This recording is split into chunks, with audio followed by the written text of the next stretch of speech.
ñii di taxaw di wax boo yaakaaree ci ñoom ñu xeexal la duñ la mus a xeexal. dañ ko xeexal je lui ai dit. et de manière très claire xam nga lu tax. bu fekkee ne yow da ngaa nekk di politique depuis 30 ans. mënuloo feesal Sorano. ay jeunes jóg nit ñi topp leen ndax li ñu incarné rupture. ay nit topp leen ndax li ñu bëgg Sénégal. ay nit topp leen ndax li ñu wane ne Sénégal dong moo leen ñor yow mi nga xam ne politique ngay dunde mënoo leen xajoo mënuloo leen xajoo mais damay rejoindre ci li nga wax moom Macky Sall li muy def fu leer la ko teg nee naa la lii nii dafa nuyoo woon ca ndoxaan nga fayuñu ko parce que ba muy def la muy def yàgg na Macky Sall ku ne xam ne ne gañewul élection yi ñu génn et mun naa la ko démontrer lan la ñuy wax ci tubaab on ne change pas une équipe qui gagne dëgg la wala du dëgg 2019 du moo ko gagné kan la ko gañeel ku ko defal parrainage du Mimi Touré ku nekkoon di dajale sànni xaalis bi ci réew mi di ko séddale du Amadou Ba ku ko téyeloon ministère de l'intérieur du Aly Ngouille Ndiaye naka la nit mën a yore équipe buy gagné ñu génn ci élection nga dindi leen. mooy wane ne gagné woo nga war a song élection locale am nga majorité confortable ci présidentielle lu la tere song local parce que xam nga ne yow ne boo demee local nawetaanu élection la boo yeggee sàcc bi ñu mën a def à un haut lieu ci benn présidentielle loolu mënoo koo def ci élection locale alors donc moo tax sénégalais yi war a yeewu aujourd'hui la rupture incarnée par Ousmane Sonko le discours de Ousmane Sonko est un danger pour la classe politique et je dis bien une certaine classe politique donc encore une fois na nit ñi yeew réew mi li koy defar du jóge ci Bougane du jóge ci Ousmane Sonko réew mi li koy defar mu ngi jóge ci yéen askan wi réew mi li koy defar mooy xam-xam bi fi nit ñi bàyyi réew mi li koy defar mooy bañ bi fi nekkoon démb nit ñi bañ ko ba Sénégal yegsi ci fii mu yegsi mais tey lii ñu def Ousmane Sonko metti na ci réew mi lii ñu def Ousmane Sonko metti na doomu Sénégal lii ñu def Ousmane Sonko gàcce la ci démocratie bu ñu demee ba ndeysaan waa Guinée Alpha Condé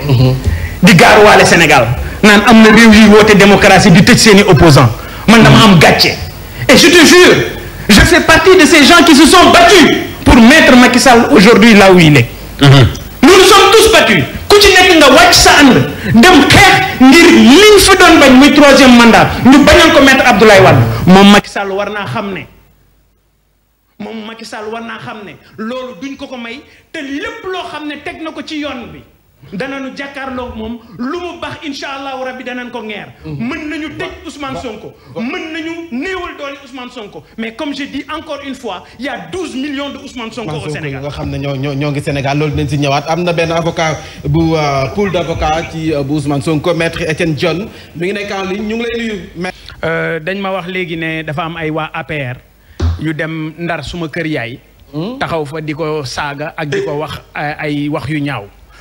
dama leen di xamal lenn rek loolu sama ginnaaw lañ koy defee man bayal laa dëkk màgge roq jinne Ndar ngandu ñun ñëpp xamante nañ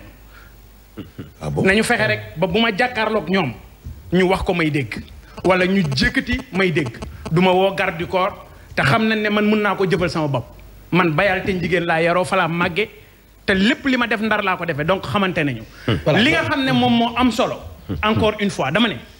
ñun mënuñu ñu xoqatal man Bougane j'ai pris mes responsabilités demoon ànd ak Macky Sall moo gënoon yomb moo gënoon nooy ci man gëwma li muy def gëwma ni muy doxale gëwma ñi ànd ak moom gëwma ni ñu yore réew mi gëwma ni ñuy sàcce alalu réew mi moo tax ànduma ak moom nañu xam ne lu ma déterminé woon démb tey jii laa ko gën a déterminé li nga xam ne nag moom moo xew tey mooy aali kalaj gi mooy kidnapping mooy enlèvement mooy séquestration bi ñu def Ousmane Sonko parce que lii gàcce la pour Sénégal bu ma gisee presse étrangère bi tey ñu topp ci convoi bi dama am gàcce gi mooy xajuma ci gàcce parce que dama gis ne Sénégal fu ñu ko daan tudd ci mbirum njàmbaar la ñu koy tudd fu ñu daan tudd Sénégal ci def lu rafet la ñuy tuddee Sénégal mais tey deltu ginnaaw la ñu gis ci wàllu démocratie ñi nga xam ne ñoom ñooy suñuy force de l'ordre encore une fois ñu ngi leen di interpeller dañu am obligation daal di protéger protéger tous les Sénégalais. Et j'interpelle le ministre de l'Intérieur moom Antoine Diome suñu waa kër na fexe ba bu seen benn karaw dara jot leen. clairement parce que nag ci réew mi lañ dëkk. clairement te xam nañu nag nu ñu mën a lijjantee réew mi te xam nañu nag nu ñu mën a jëflantee ak ñoom et ça me permet d'ailleurs ma ñëw ci moom Antoine Diome. te xam nañ ni bandi defee bandi. ku ñàdd Karim Wade ku ko ñàdd ku doon agent judiciaire de l'État ku ñàdd Khalifa Sall et li gën a nekk gàcce ci mbiru Khalifa Sall mooy bi ñu demee ba def seeni mbir ba pare rapport Cour des comptes dafa génn féliciter Khalifa Sall ci gestion am xanaa kon gàcce ñëw na. Ousmane Sonko dafa am problème dañ ko jiiñ mais mbir diggante ñaari sénégalais la na ko justice lijjanti comme fait divers diggante ñaari sénégalais. waaw mais lu ci GIGN di wuti. lu ci préfet Ndakaaru di wuti ba ñu gis ko muy daw mel ni ku ñu xabtal ah vraiment le préfet de Dakar il est descendu très bas et puis nag dañu xam ne l'histoire retiendra. ana Arona Sy. ana ñi fi nekkoon. ana colonel Diédhiou. ana ñi fi nekkoon di def naka su dul noonu ndax seeni tenue ana ñu tey fu ñu nekk kenn tuddatu leen bu ñu rombee nit ñi sax mën nañ leen bañ a nuyu. fi nga nekk yow force de l'ordre bi tenue bi nga sol jàppal ne sénégalais yi ñoom ñoo lay fay président de la république fayu la parce que ñun suñu liggéeyul fayuñu impôt yow force de l'ordre bi doo am loo yóbbu sa biir kër kon nañu respecter sénégalais yi sénégalais yooyu ñoo sonn tey sénégalais yooyu boo yooyu ñoo am tey lu leen metti tey sénégalais yooyu amuñu lu ñu mën a dundee tey sénégalais yooyu jaaxle nañu tey sénégalais yooyu mbas mi tax nañu tëj leen dugal leen ci kaaf bu 21h jotee kenn mënalatul dara sa bopp ñi doon maye tey jii dañuy làqatu ñi nga xam ne dañ doon dagg buumu gàcce yi tey jii mënalatul dara seen bopp ndax situation bi réew mi nekk kon waxu sëñ Abdoulaye Dia day ñëw ab njiit da ngay seet nooy def ba fu njariñ nekk nga jëli ko ñëw séddale ko askan wi te boo koy séddale nga gën caa tutle waaye indi leen ñàkk yi ñëw na ñun ñooy njëkk ñàkku mais encore une fois ce qui se passe dans ce pays est une régression démocratique extraordinaire kenn ku nekk ci ñun nag situation bi daf la interpeller et encore une fois je lance un appel à l'opposition dafa baax ci réew xam nga lu tax mambay opposition baax ci réew opposition dafa baax sax ci président de la République xam nga lu tax parce que la colère collective opposition moom moo koy dajale réceptionné ko daal di koy yeggee ñi nga xam ne ñoo jiite de manière assez démocratique de manière apaisée. comme alerte opposition loolu lay jëriñ mais tey ki ñu jiite bu ne je vais réduire l'opposition à sa plus simple expression tu réduis l'opposition à sa plus simple expression et monsieur le président tu feras face au peuple. voilà en parlant de l'opposition. des ko jiite ci bëgg néewal doole réew kenn du ko jiite ci brimer def ay brimade et cetera xam nga réew Mansour mu ngi koy wax dafa am un état et le pouvoir état ak pouvoir du benn fileeg ñoom bàyyiwuñu ci xel parce que kiy incarné pouvoir bi moomul état bi dañu ko jox ci ab diir ngir mu taxawu askan wi ngir organisation bi ñu bëgg ci réew mi mu mën a nekk loolu nag ñu am ay charte yu ñu ci tëral xoolal li Mansour di wax léegi li ñu génne li ñu déployé ci ay nit ci coowal Adji Sarr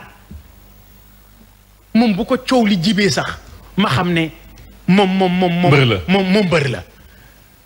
xoolal li ñu déployé benn grenade bu takk xam nga lu muy jar benn grenade bu takk xam nga lu muy jar benn grenade bu takk 62 000 francs benn grenade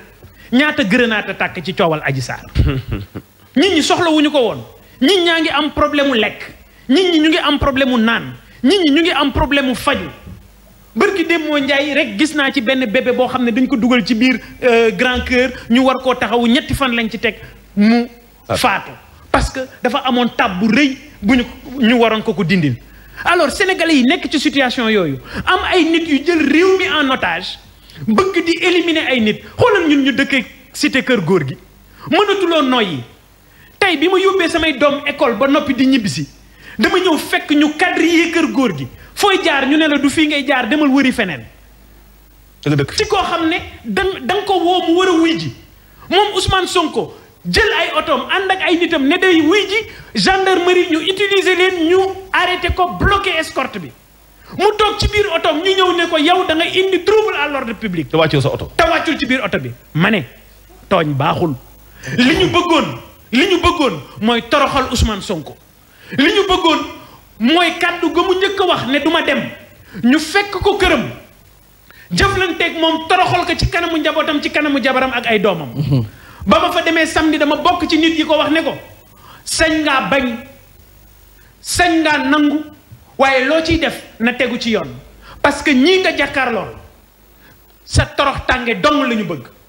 bi ñu demee ba gis ne nag mag ñu baax ñi ak kilifa yi dox nañu ci ba Ousmane Sonko nangu ne day dem wuy ji xam na ne am nañu gàcce Ousmane Sonko taxaw démb ne am naa ndam ci seen kaw ñu doon bañ mu amaat deuxième ndam ci seen kaw ndax député yi dem nañu dugal recours au niveau du conseil constitutionnel moo tax ñu bloqué ko. boo xoolee ni mbir yi demee xam ne lu ñu organisé la te chef de bande bi du kenn ku may préfet bu Ndakaaru moom moo utilisé moom la ñu utilisé moom moo utilisé suñuy force de sécurité moom moo commandé assaut bi nga xam ne def nañu ko ci kaw Ousmane Sonko bëgg dajji otoom génne ko dugal ko manu militaire yi ci oto bi nga xam ne moom mooy L200 wu GIGN lu ko indi ci mbirum Adji Sarr GIGN. xoolal suñu corps d'élite yooyu nga xam ne ay nit ñu xarañ. kenn waru leen a gis sax. ñooñu kenn daawu leen a gis. ñu banaliser ko mais ñu banaliser leen mu ngi wax léegi li ñu jënd ci ay bagages xam nga ñaata oto la ñu jënd mooy seen blindé turc yooyu nga xam ne ay transport de trouble la di sànni wala ay grenade 50 lañ ci jënd bu ci nekk ñu jënde ko 256 millions calculeel ci réew mi nga xam ne bu nit ñi lekkee bu nit ñi añee duñu reer yu ndaw yi bu nit yéen ak yu ndaw yi nga xam ne dafay def grenade di sànni grenade boo ci sànnee safara mu fayal ko boppam ñu jënd yooyu benn bu nekk 450 millions ci réew moo xam ne nit ñi ñu ngi xiif bël ba ndar ñaata nit ñoo ci dee ñan ñoo ko indi ñan ñoo ko waroon lijjanti lañ fa yóbbu woon pour defar ko bàyyi nañ ko fa. boo demee fii jandeer gi amuñu ndox mu ñu naan lan moo ko waral réew moo xam ne ñi ko jiite toppatoowuñu askan wi toppatoowuñu jafe-jafe askan wi. pourquoi baykat yi sonn nappkat yi sonn tey jii benn nappkat duggatul géej kenn ci mareyeurs yi mënatul fay ba.